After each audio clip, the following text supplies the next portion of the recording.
come to Cornwall in the south of England to see a man about a cog. Oh, there's quite a lot of metal.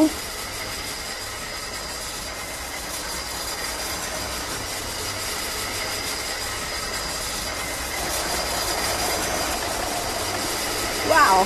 Hello. Hello. Well, this is certainly not a desk job. No.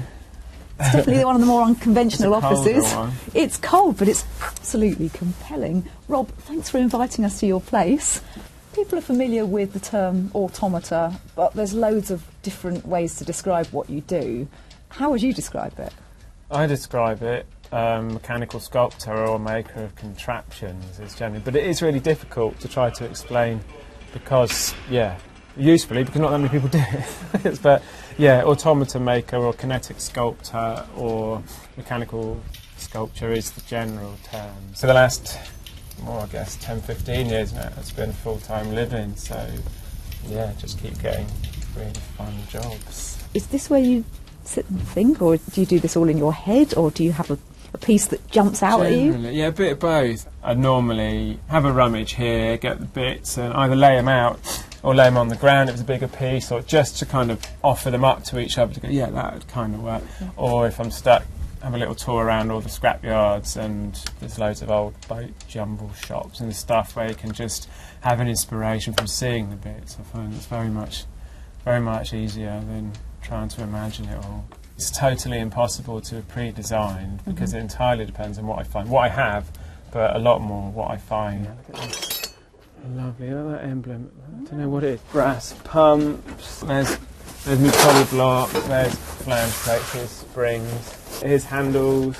Snapped off. If I look in my box of balls, larger shackles, smaller shackles. That's not a clevis, that's not a bottle screw, that's not a linkage, so it's just, so far it's going in that I give up. It's an ongoing battle, I have to say.